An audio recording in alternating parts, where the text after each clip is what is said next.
Okay, insyaAllah, bismillah. Kalau siapa masih ingat, last sesi kita cover hadis ke-11 ya, betul ya? Kita cubalah untuk habiskan hadis ke-12 ni. Ringkas saja, dia tak panjang. Dan rasa pernah pun sentuh hadis ni dalam sesi pertemuan-pertemuan sebelum ni, tapi bukan secara detail kan.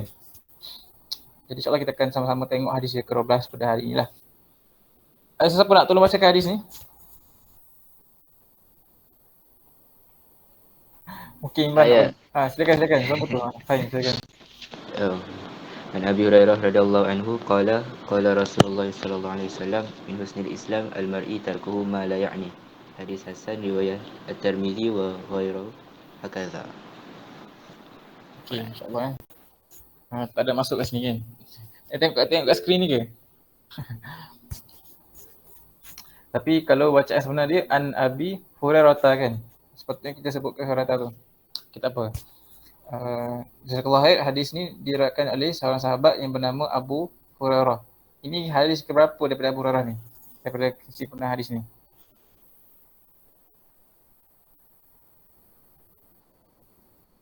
Dua atau tiga ketiga kot insyaAllah Sebab hadis pertama dia dalam hadis yang ke-9 kan, ataupun ke-10, kedua, yang ketiga kot awal saya, ataupun kedua, apa tak ingat lah. Tapi bukan yang pertama lah. So kita akan tengok hadis yang ke-12 juga daripada Abu Hurairah. Kita tak discuss lah siapa Abu Hurairah sebab kita pernah discuss siapakah Abu Hurairah radhiyallahu anhu ini dengan detail sebelum ni. Hopefully info-info tentang sahabat ni kita ada dalam kepala kita secara fingertips kan. Yang penting bukan saya tahu siapa dia ataupun kenal dia dan tahu beberapa peristiwa besar tentang kehidupan spesifik sahabat tu. Tapi kita boleh cerita dia dengan orang lain dan cerita sisi mana kita boleh ambil ibrah daripada cerita tu. Kan? Bukan saja ceritakan cerita tu tapi macam mana kita nak ambil cerita tu dan kita nak membawa pendengar kita kepada satu pelajaran tentang Abu Hurairah. Okay, siapa boleh share contohnya hari ni? Satu pelajaran tentang Abu Hurairah ni. Test sikit.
Okay, jazakallah khair Imran.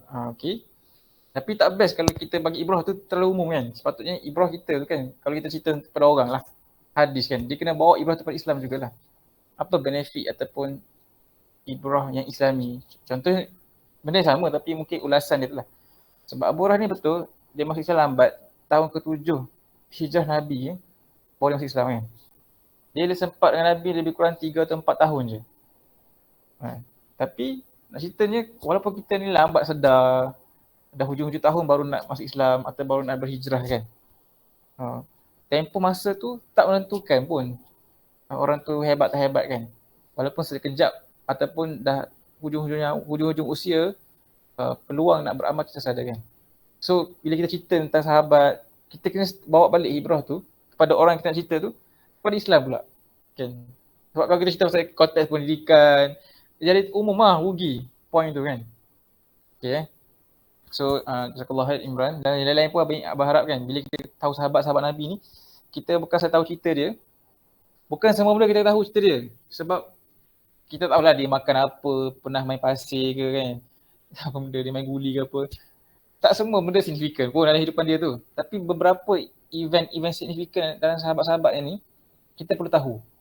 Apa event signifikan dalam sahabat-sahabat ni? Contohnya, macam mana dia masuk Islam. Itu signifikan untuk sahabat kan. Kita kena tahu macam mana masuk Islam, macam dia mati, mungkin dan apa sumbangan terbesar dia. Kalau kita ada 3 benda ni dah cukup untuk kita ketahui untuk setiap sahabat yang utama ni.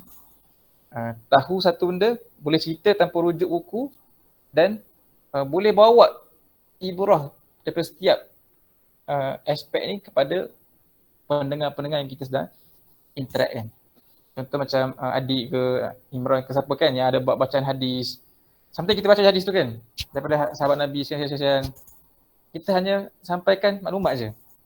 Tapi kalau kita ulas lagi, ni Abu Hurairah ni macam ni. Dia akan buka lagi audience tu. Wah. Sahabat tu pun dapat ibrah kat dia. Bukan saja info. Sahabat tu lah yang dapatkan hadis ni. Tapi dengan kita perkenalkan sahabat ni, audience tu dapat pula pelajaran tentang sahabat tu pula kan. So inilah tujuan kita belajar hadis ni kan. Bukan sekadar nak tahu info hadis tu. Tapi dapatlah cerita kemula tentang sahabat-sahabat ni. Kita tahu berapa signifikan event tentang dia dan kita boleh bawa ibrah tu kepada para pendengar kan. Kepada kita lah in the first place dan kepada orang yang kita sampaikan. So dia kata kat sini, qal. Aku suka cerita Abu Hurairah ni sebab dia banyak cerita menarik sebenarnya lah. Contohnya kan, ni satu benda yang teknikal ataupun terlalu ilmu tapi tak abasyal kan. Abu Hurairah ni seorang menantu. Menantu dia ni seorang tabi'in yang hebat. Nama dia Sa'id bin Musayyab. Sa'id al-Musayyab ke Sa'id bin Musayyab kan? Menantu Abu Hurairah. Nanti Google Sa'id Musayyab ni. Tabi'i. Sa'id Musayyab ni, cerita dia kan. Dia, macam mana nak sebut dia sering dalam menyampaikan hadis, dia tak sebut. Okay, tabi'i ni tak jumpa sahabat kan. Tapi bila Sa'id bin Musayyab sampaikan hadis, dia tak sebut daripada sahabat mana dapat hadis ni. Dia kata An-Nabi SAW qal. Jadi orang pelik, kenapa Sa'id Musayyab boleh sebut daripada Nabi sedangkan dia tak berjumpa Nabi? Kan? Sepatutnya bila orang tu riwayatkan hadis, dia sebut seorang-seorang tu. Daripada A, daripada B, daripada C, daripada Nabi. Kan? Dia kena bersambung sanad tu. Tapi hadis-hadis Sa'id al-Musayyab ni sering kali dia tak sebut siapa orang di antara dia dengan Nabi tu. Dia akan terus sebut An-Nabi SAW. Padahal dia bukannya sahabat. Okey. Tapi walaupun macam tu, untuk kes dia ni jadi orang terima juga hadis-hadis dia. Walaupun narration dia tu terputus dekat satu level kan. Satu tabaqat dia panggil. Sebabnya dia menantu Abu Hurairah. So orang boleh faham, ni dia mesti daripada bapak mentua dia. Tapi kenapa tak sebut nama bapak mentua dia? Adakah ada isu? Ini cerita menarik lah, tapi tak apa. Tak perlu cerita tahu kenapa kan. Nak ceritanya Abu Hurairah ni telah mentarbiah menantu dia ni menjadi orang yang mendapatkan hadis daripada dia dan menyabarkan hadis daripada dia kan. Sebab tu bila para ulama mendengar hadis-hadis Sa'id Musayyab, walaupun hadis tu dipanggil hadis mursal. Dia panggil mursal. Mursal ni maksudnya tergantung. Hadis mursal ni hadis yang tabi'i meriwayatkan direct daripada Nabi. Sedangkan tabi'i tak jumpa Nabi. So ni dipanggil hadis mursal. Hadis-hadis mursal ni secara umumnya dhaif. Lemah. Sebab macam mana seorang tabi'i boleh claim dengan Nabi? Kan? Tak jumpa Nabi boleh claim dengan Nabi. Tapi kalau hadis mursal daripada Sa'id al-Musayyab, orang terima. Sebab dia kemungkinan besar mendengar daripada Abu Hurairah. Okay, itu satu info lah. Boleh faham ke cerita ni? Alamak takut terlalu teknikal. Macam mana okey ke yang lain? Okey. Boleh. Tak apa, nanti kau tak boleh beritahu ataupun bolehlah buat carian sikit lah siapa yang berminat nak mendalami ilmu hadis ni. So qala Rasulullah sallallahu alaihi wasallam dia mendengarlah. Ini pun benda menarik kan tentang Abu Hurairah. Kalau kita perasan hadis Abu Hurairah ni, dia tak banyak hadis tu berbunyi sami' tu. Okey. Dia berbeza. Kalau sahabat-sahabat tu dengar direct daripada Nabi, dia akan sebut sami' tu. Aku mendengar daripada Nabi. Kenapa hadis Abu Hurairah ni dia tak sebut macam tu? Kenapa?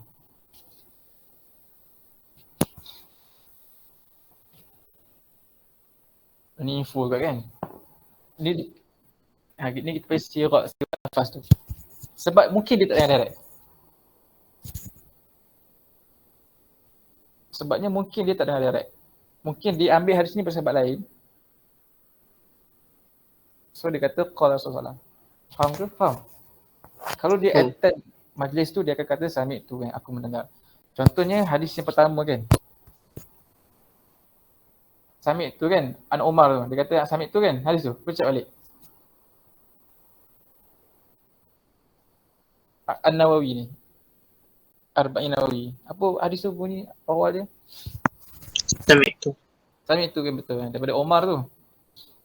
So Umar tu bila sami tu, hadis tu memang betul daripada Umar dengar dari Nabi. Tapi kalau disebut macam ni, dia qala Rasulullah. Rasulullah telah berkata. So kita macam confused. Abu Hurairah ni dia dengar ke dia pun quoted sahabat lain? Kemungkinan besar dia pun quote daripada sahabat lain sebab dia ni lama masuk Islam.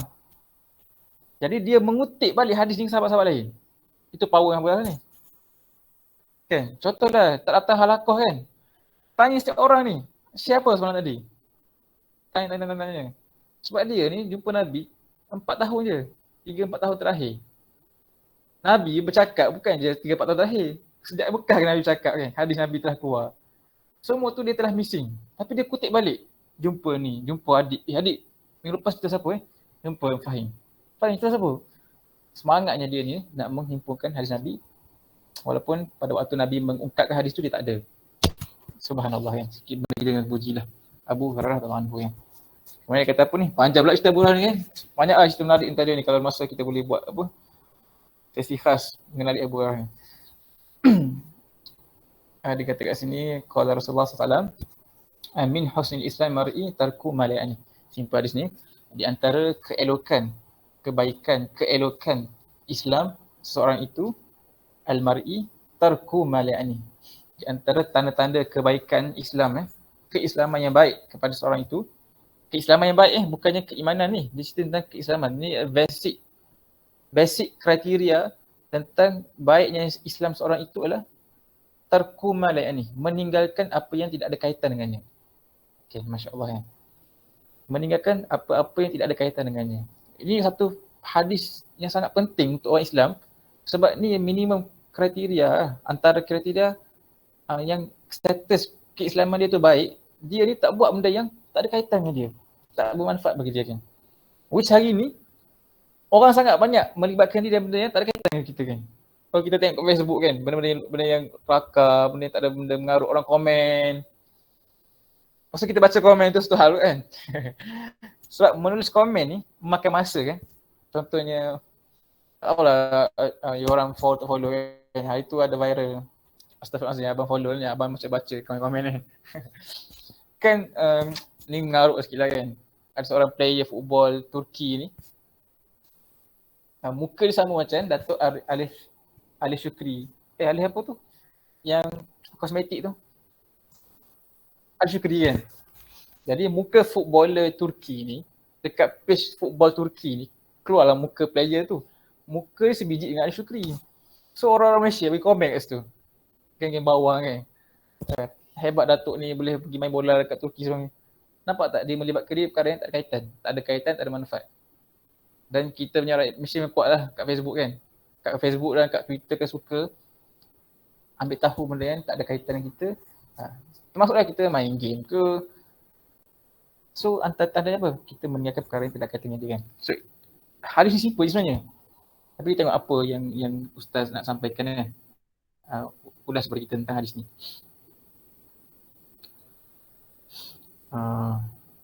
Dia kata antara tanda-tanda kesempurnaan Islam seorang itu ialah pertama menjaga lidahnya dan dari perkataan yang sia-sia. Sebab ini juga perkara-perkara yang tak ada kaitan dengan dia. Setiap yang baik akan berganda sehingga langkah dengan kita tengok sikitlah apa ibrah-ibrah umum ya.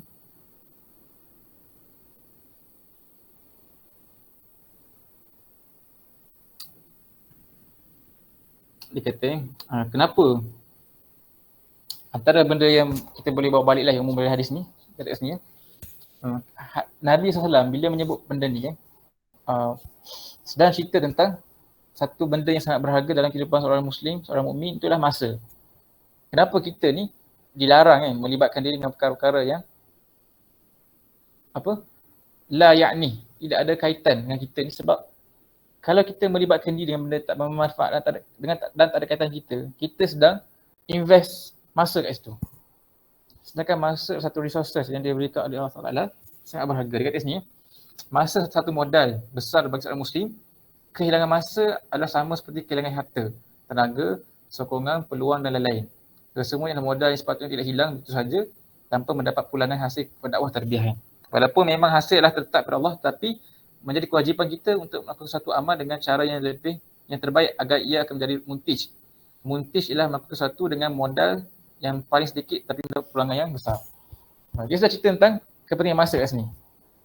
Diulaskan. Sebab kalau kita kan terlibatkan diri dalam perkara-perkara yang tak ada kaitan kita, contohnya komen kat Facebook, baca lawak-lawak yang tak ada kehabisan, scroll benda yang tak ada kaitan, nak tahu semua benda isu, nak terlibatkan diri, tak ada kaitan pun, tak ada beri benefit. Kita sedang invest masa yang Allah bagi kepada kita kan.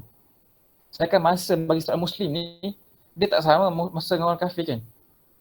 Sebab masa kita tu, ada benda yang Allah nak bagi kita. Especially kita semua kat sini ni, yang tahu tentang Quran kan, yang ada konten yang baik, lebih baik daripada kita baca dan mengaruk tu, kita pula menceritakan benda-benda baik pada orang lain kan. Sebab kawan kita katalah kawan kita lain mungkin tak ada info dan kebaikan seperti mana kita ada, tapi kita pula menyebutkan diri dalam kebaikan tu kan. Sedangkan kita ada kebaikan lain yang kita nak offer, tapi kenapa kita tak offer kebaikan tu dan sibukkan diri dalam perkara yang tak ada kaitan kita. So betul pentinglah masa dalam kehidupan seorang Muslim. Dia kena aturkan sebaiknya dekat mana nak guna masa dia supaya dia invest dekat masa tu ada pulangan untuk Islam pula. Okay. So tinggalkan benda yang tidak ada kaitan dengan diri kita dan hanya ambil tahu benda-benda yang ada kaitan kita. Yang kedua dia kata, kehilangan sumber boleh terjadi pada da'i dan murabbi kan. Melalui pelbagai cara, melambat-lambatkan, menangguh, membuang dan menggunakannya bukan pada tempatnya, termasuk dalam kategori inilah. Termasuklah benda-benda yang dilarang ni adalah berbincang-bincang dalam perkara-perkara yang tidak ada benefit kan, tidak ada manfaat. Contohnya ini adalah ujian umat Islam kan, suka berbincang. Satu zaman tu suka bincang ibadat dalam sudut fiqh dalam perbincangan ilmu fiqh ni.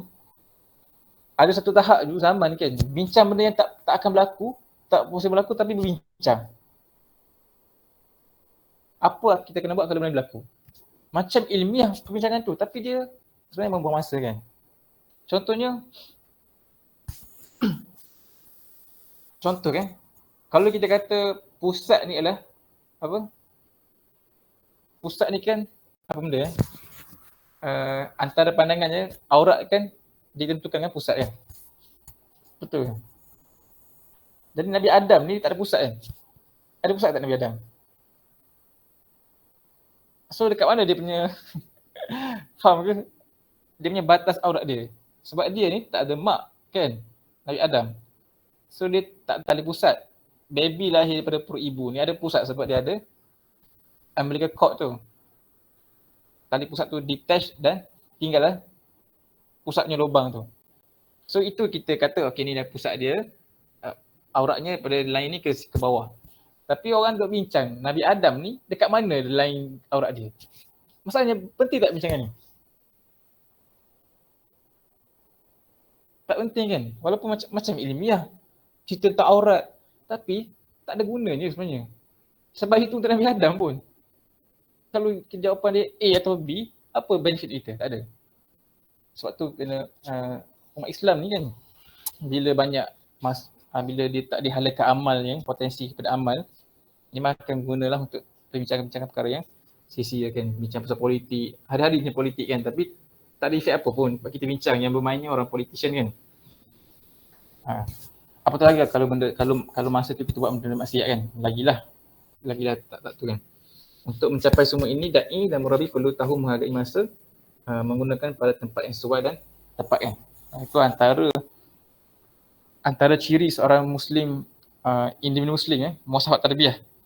Sifat-sifat seorang individu Muslim yang ditetapkan Hasan Al-Banna, dia kata antara ciri ni lah, kita pernah discusskan dulu kan. Kita kata yang pertama tu apa? Qawi jismi kan, kalau masih ingat lah. Tapi antara ciri lain disebut harithun ala waqtihi. Harisun ala waqtihi ni adalah, haris ni adalah menjaga. Dia bukan menjaga je, dia macam begitu prihatin. Menjaga boleh lah. Harisun ala waqtihi. Begitu menjaga masanya. Waqtihi. Maksudnya tak membuang masa dah kan. Menjaga yang berjaga-jaga tu. Bukan jaga hafizun. Bukan menjaga hafizun je. Harisun ni berjaga dengan penuh.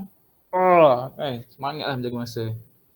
Menyibuk, mengambil tahu hal-hal yang tidak perlu dan melakukan sesuatu yang tidak membawa kepada pulangan dakwah adalah termasuk dalam penyelewengan waktu sadai dan murabi. Oleh itu, menjauhi perkara yang tidak kena dengannya adalah satu kemestian. Menyibuk dan meletakkan diri dalam perkara yang tidak ada kaitan dengan dai atau murabi juga akan menjadikan dia tidak disukai oleh orang ramai. Mad'un dan mutarabi. Oleh itu, berhati-hati supaya dai buat sini supaya dai tidak ditolak orang yang kerana kebencian manusia lain kerana menyibuk dan atau menyepit-nyepit dalam perkara yang tidak ada kaitan dengannya. So insyaAllah kan, sometimes kalau kita menyibuk dalam semua bahan benda nak tahu, orang pun tak suka kita kan. So sebab itulah kita ni ambil hadis ni sebagai satu peringatan, tarku malak ni, tinggalkan perkara yang tidak ada kaitan dengan kita kan. Benda yang dosa, benda yang tidak bermanfaat, ada kaitan kita tinggalkan sebab masa tu satu benda yang berharga. Kita ni semua ada banyak benda lain kita nak buat. Okay.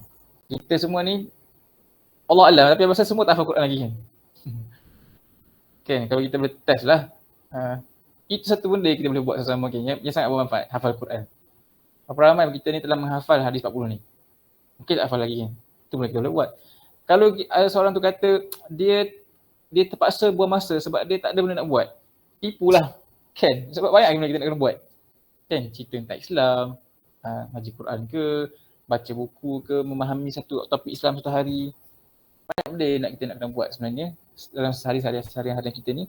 Tapi kita je tak nampaklah kepentingan tu sebab terlalu sibuk menarik baca tentang artis ni bercerai, artis ni kahwin baru, footballer ni skandal ke, kan, baca benda-benda yang tidak memberi pulangan lah pada kita kan. Sedangkan Nabi kata antara perkara yang simple ni, maksudnya tanda keelokan tu meninggalkan perkara-perkara yang tidak ada kaitan. Itu perkara pertama.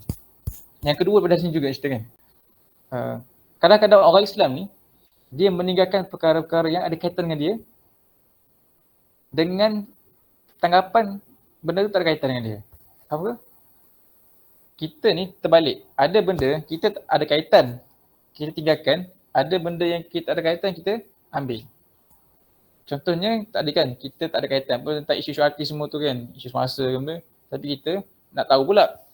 Tapi ada kadang-kadang kita sebenarnya ada kaitan, kita tinggalkan. Contohnya lah kemungkaran yang berlaku sekeliling kita kan. Sedangkan walaupun kemungkaran tu bukan kita buat, tapi kita ada kaitan tu. Cuma kita tinggalkan, tak nak ambil tahulah. Tengah hujah, tak nak menjaga tapi kaya orang. Padahal itu ada kaitan kita kan. Kalau ada kaitan dengan dakwah Islam, ada kaitan kita sebenarnya. So kena tahulah dekat mana perkara-perkara yang ada kaitan kita, dekat mana perkara-perkara yang tidak ada kaitan dengan kita kan. Dan kalau benda tu ada kaitan, jangan kita tinggalkan sebab kita kena buat santilah dalam perkara-perkara yang ada kaitan dengan kita kan, insya-Allah. So wallahu alam, sedikit untuk hari ni peringatan untuk sendirilah.